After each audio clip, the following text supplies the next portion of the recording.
বাংলাদেশের ভাগ্য আকাশে উত্তর গগনে কালো মেঘ জমা হয়েছে, ঝড়ের পূর্বাভাস লক্ষ্য করছি।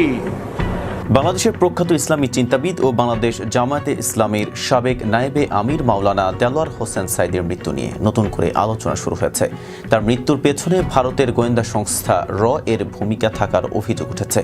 সাঈদীর জেল জীবনের সাথীরা এবং তার সেবকদের বর্ণনা অনুযায়ী ভারতের গোয়েন্দা সংস্থা বাংলাদেশের সাবেক প্রধানমন্ত্রী শেখ হাসিনার কাছে একটি গোপন প্রতিবেদন দিয়েছিল, যেখানে সাঈদীকে দুনিয়া থেকে সরিয়ে দেওয়ার নির্দেশনা দেওয়া হয়েছিল। প্রতিবেদনে বলা হয়েছিল, সাঈদীর ব্যাপক জনসমর্থন এবং তার জনপ্রিয়তা শেখ হাসিনার সরকারের জন্য হুমকি স্বরূপ। কারাগারে থাকা অবস্থায় সাঈদী তার সেলমেট এবং সেবকদের কাছে ভারতের গোয়েন্দা সংস্থা এর গোপন প্রতিবেদনের কথা উল্লেখ করেছিলেন। তিনি বলেছিলেন, আমার জনপ্রিয়তা দেখে ভারতও ভয় পেয়েছে। তারা শেখ হাসিনার সরকারকে নির্দেশ দিয়েছে আমাকে যে কোনো উপায়ে দুনিয়া থেকে সরিয়ে দিতে।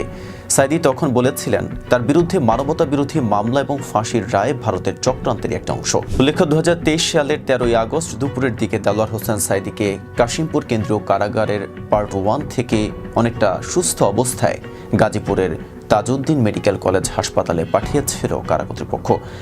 এর আগে কারাগারের ডাক্তার সহকারী সার্জন ডক্টর খালিদ মাহমুদ তার স্বাস্থ্য পরীক্ষা করে হাসপাতালে পাঠানোর পরামর্শ দিয়েছিলেন। কারা কর্তৃপক্ষের কথা মোতাবেক হাসপাতালে নেওয়ার পর তার স্বাস্থ্যের অবনতি হয়। পরে ডাক্তাররা তাকে ঢাকার বঙ্গবন্ধু শেখ মুজিব মেডিকেল বিশ্ববিদ্যালয়ে পাঠানোর কথা বললে ওই রাতেই তাকে ঢাকায় পাঠানো হয়। শাহবাগে বঙ্গবন্ধু শেখ মুজিব মেডিকেল বিশ্ববিদ্যালয়ে নেওয়ার পর চিকিৎসাধীন অবস্থায় পরদিন রাতে ডাক্তার তাকে মৃত ঘোষণা করেন। তার মৃত্যুর খবর ছড়িয়ে পড়লে হাজার হাজার ভক্ত হাসপাতালের সামনে ভিড় জমান এবং সুস্থ সাঈদীকে পরিকল্পিতভাবে ইমরান এইচ সরকারের অনুসারী ডাক্তার ইনজেকশন পুশ করে মেরে ফেলেছে বলে অভিযোগ করতে থাকেন। এ সময় পরিস্থিতি নিয়ন্ত্রণে অতিরিক্ত পুলিশ মোতায়েন করা হয়েছিল, যদিও তার চিকিৎসায় নিয়োজিত প্রফেসর ডক্টর এস.এম. মোস্তফা জামান সাংবাদিকদের প্রশ্নের উত্তরে বলেছিলেন, সাঈদী সাহেবের হার্ট অ্যাটাকে মৃত্যু হয়েছে। কিন্তু তার এই বক্তব্যকে কোনোভাবেই মেনে নিতে পারেননি সাঈদী ভক্তরা। পরে ঢাকা ও তার গ্রামে একাধিক জানাজা নামাজের পর তাকে পারিবারিক কবরস্থানে দাফন করা হয়েছিল।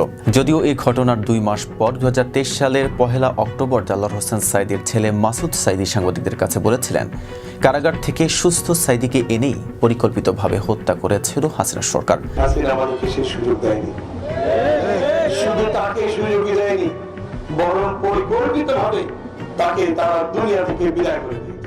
দেলোয়ার হোসেন সাঈদীর কারা জীবনের স্মৃতিচারণ করে তার একজন খেদমতকারী সম্প্রতি বলেছেন, হুজুর 5 ওয়াক্ত নামাজ আদায় করতেন, কোরআন তেলাওয়াত করতেন এবং প্রতিদিন মধ্যরাতে তাহাজ্জুদের নামাজ পড়তেন।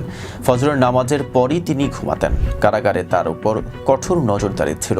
বাহিরের খাবার দেওয়া হতো না। তিনি কারাগারের সাধারণ খাবার এবং ক্যান্টিন থেকে কিনে খেতেন। ব্যক্তিগত আলাপে তিনি বলতেন, কোরআনের শিক্ষা ছড়িয়ে দিতে 55টি দেশে ইসলাম প্রচার করেছেন তিনি। কারাগারে বসেই তিনি নন্দিত জাতি নন্দিত গন্তব্য শিরোনামে 552 পৃষ্ঠার একটি বই লিখেছেন, যা বর্তমানে বাজারে পাওয়া যায়। দেলোয়ার হোসেন সাঈদীর মৃত্যু নিয়ে এখনও অনেক প্রশ্ন রয়ে গেছে। তার ভক্তরা এবং পরিবার ভারতের গোয়েন্দা সংস্থা এর ভূমিকা এবং শেখ হাসিনার সরকারের সম্ভাব্য জড়িত থাকার বিষয়ে তদন্তের দাবি জানিয়েছেন। উল্লেখ্য, দেলোয়ার হোসেন সাঈদী ছিলেন বাংলাদেশের অন্যতম প্রখ্যাত আলেম ও ইসলামী ব্যক্তিত্ব। তার বক্তব্য ও লেখনী দেশ বিদেশে বিপুল সংখ্যক মানুষের হৃদয়ে স্থান করে নিয়েছিল। তিনি শুধু একজন ধর্মীয় নেতাই ছিলেন না, বরং তার রাজনৈতিক দূরদর্শিতা এবং ইসলামী মূল্যবোধের প্রতি অটল অবস্থান তাকে সাধারণ মানুষের কাছে প্রিয় ব্যক্তিত্বে পরিণত করেছিল। কিন্তু তার এই জনপ্রিয়তা এবং ইসলামী আন্দোলনের নেতৃত্ব দেওয়ার কারণেই তিনি কিছু মহলের চক্ষুশূলে পরিণত হন। এতক্ষণ সাথে ছিলাম মেহেদী হাসান। ফেজ দ্য পিপলের সাথে থাকার জন্য ধন্যবাদ।